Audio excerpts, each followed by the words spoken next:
সাক্ষী দিলে চাকরি থাকবে, সাক্ষী না দিলে জেলে যাবে। 2009 সালে 25 ফেব্রুয়ারি পিলখানা হত্যাকাণ্ডের সময় আমি তখন পিলখানা রেকর্ডিংয়ে কম্পিউটার ল্যাবে কর্মরত।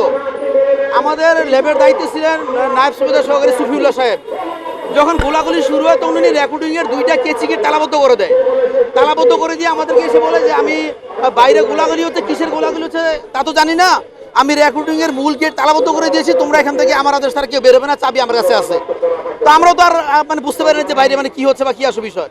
তো ওনার কথা অনুযায়ী আমরা রেকর্ডিংয়ের ভিতরেই অবস্থান করি। তো তারপর সে মানে সারাদিন অবস্থান করি। সন্ধ্যার পরে এসে এখান থেকে বের হয়ে সৈনিক মেসে যাই, দেন সৈনিক মেসে অবস্থান করি। পরদিন বিকালবেলা পিলখানা বাইরে আমার বাসা ছিল, আমি বাসায় চলে যাই। এই ছিল আমার বক্তব্য। তো বক্তব্যের পরে যখন আমাকে ঘটনার 18 মাস 7 দিনের দিনে আমি গ্রেফতার, ঘটনার পরে 18 মাস 7 দিনের দিনে আমি গ্রেফতার। এই 18 মাস 7 দিন কিন্তু আমি পিলখানা চাকরি করছি।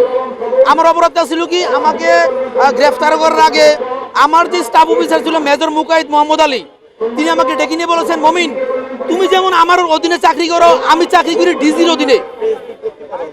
ডিজিও কারো না কারো অধীনে চাকরি করে, প্রজাতন্ত্রের কর্মচারী আমরা সবাই। সর্বোচ্চ পর্যায়ের আদেশ, সাক্ষী দিলে চাকরি থাকবে, সাক্ষী না দিলে জেলে যাবে। সাক্ষী এবং আসামি এই দুইয়ের মাঝখানে আর কোনো লোক থাকবে না। তাই আমি বললাম, স্যার আমাকে কি সাক্ষী দিতে হবে?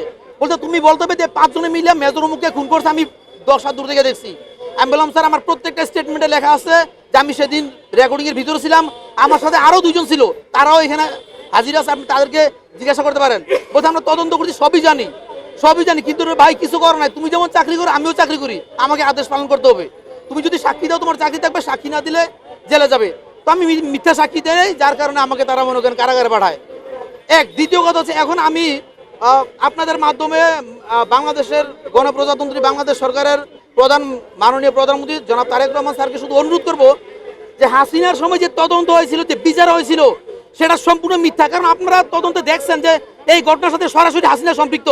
তো একজন খুনি যখন খুনের বিচার করে, সেই বিচারটা কতটুকু সত্য হয়? এই দেশে কি একজন বিবেকবান মানুষ নাই যে তারা অন্তত বুঝতে পারে যে এই বিচারটা ঠিক ছিল না? সেই বিচার করা হয়েছিল আব্দুল কার আকন্দের মাধ্যমে, যে নিজেই আওয়ামী লীগের দোষর। সেই তদন্ত করা হয়েছিল জেনারেল আজিজের মাধ্যমে। পিলখানার তদন্তের প্রধান ছিল জেনারেল আজিজ, তখন ছিল কর্নেল। তার মাধ্যমে সে ছিল হাসিনার দোষর, হাসিনার পালিত কুকুর। তার মাধ্যমে সে তদন্তে আমাদেরকে সাজা দেওয়া হয়েছে। আমরা এই তদন্ত আপনার কাছে হাত জোর করে অনুরোধ করছি, মাননীয় প্রধানমন্ত্রী আপনি আমাদের দিকে সদয় দৃষ্টি দেন, সদয় নজর দেন। আমরা প্রকৃত অপরাধী না, হ্যাঁ প্রকৃত অপরাধীদেরকে আপনারা সর্বোচ্চ শাস্তি দেন, ফাঁসি নিশ্চিত করেন, আমাদের সমস্যা নাই। বাট এতগুলো মানুষ অপরাধী হতে পারে না। আমরা বারবার করে আমাদেরকে বলা হয়েছে যে এই তোমরা আমাকে বলছে তোমার বাসা তো পিলখানা বাইরে ছিল, তুমি যখন গেট থেকে মনে করে বেরিয়ে গেছো, নাসিরউদ্দিন আহমেদ পিন্টু সহ তার দলবল তোমাদেরকে সেভ করছে। না স্যার, অসম্ভব ব্যাপার। আমি আমার বাসায় চলে গেছি, ওনার সাথে আমাদের কোনো দেখা হয় নাই। আমাদের মাধ্যমে চেষ্টা করছিল যে মানে নাসিরউদ্দিন সাহেব পিন্টু সহ বিএনপিকে একটা ইয়ে হারানোর জন্য, বাট যেটা সত্য সেটা আমরা বলছি। তো এখন আমার প্রশ্ন হচ্ছে যে এই দেশে কি একজন মানুষ নেই যারা বুঝতে পারে যে সেই সময়ের খুনির তদন্ত সঠিক ছিল না? আমরা চাই যে তদন্ত করা হয়েছে বিডিআর বিশেষ আদালতকে বাতিল করা হোক, এবং বিশেষ আদালতের মাধ্যমে যেসব নিরপরাধ সদস্যদেরকে অন্যায়ভাবে চাকরিচ্যুত করে যে সাজা দেওয়া হয়েছে সেটাকে বাতিল করা হোক।